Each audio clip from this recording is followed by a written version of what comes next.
Do the right thing at all times, regardless of who's doing the wrong thing. One evening, on a Sunday evening, I was driving down the streets of Lagos and I approached a traffic light. There wasn't much traffic going on that day. In fact, there really was no other car crossing past the light. And so I stopped at the right light because it was a red light. And apparently there had been a little build-up of the traffic behind me. But because there was no other car passing across the road, I started to hear the honking of the car behind me.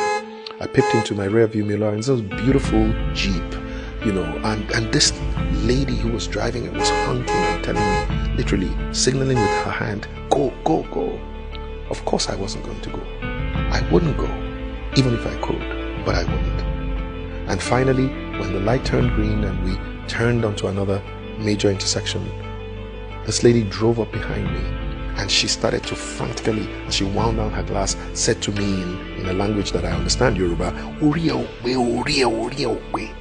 And she was just saying to me, you are mad, you are crazy, for essentially stopping at a red light. What the lady didn't realize is that I am a commissioned officer of the Nigerian police force. And literally, it's unlikely that anybody would have arrested me as a policeman simply because maybe I went past the light. But I would not go past that red light, not because I'm scared of being arrested, but for the very simple reason that, number one, I fear God. Number two, I love Nigeria and I love the people of this nation. Number three, this is the most important one, I do have a respect for the law. That respect for the law is a respect that I have chosen to give the law because of my values. You see, the other thing that the lady did not realize was that as she was winding down her glass to tell me how crazy I was, she had wound down the glass, the rear glass, and two little beautiful girls were peeping their head out of this beautiful Jeep, looking at this man who their mom had just told was a madman for stopping at a red light.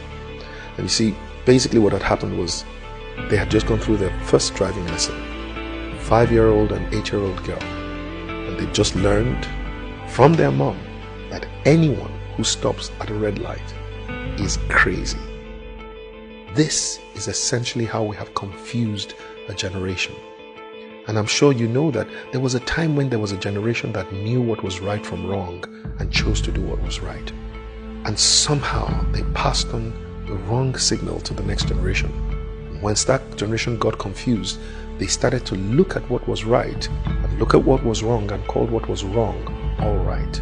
You know, the word all right comes from two words, altered right. It used to be wrong, but somehow now it's altered right. It's all right. But guess what? We have now come to another generation, and I think they are the most confused. This is the generation that begins to think that what is wrong is right and what is right is wrong. And so we have to go to a place where we restore not only our values, but we put it back, the right values, into the consciousness of our people. And the only way we can do so is each of us, especially you and I, choosing to be the ABCD of our values. In other words, first we have to be the advocates of our values. We have to be the proponents of these values. We have to go out and literally on behalf of the values tell people what we stand for. My great mentor, Dr. Christopher Kolade, said, it's not enough for you to stand for what is right. You must let people know what you stand for.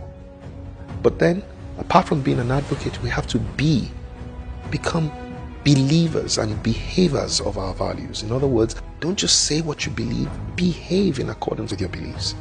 And then there is C, be a champion for your values. Choose to make and convince other people what it is that you stand for. And the last one, be a defender for your values. You know, you have to defend your values. Every time your values are violated, stand up for your values. You're standing on a queue and somebody else wants to go past that queue, say something. Don't just say Nigerians. No, say something. Insist that your values, the right values, must also be defended. And this is how we will put the right values back into the consciousness of our nation. Each one advocating, believing and behaving, convincing and defending our values. So go ahead and do the right thing at all times, regardless of who is doing the wrong thing.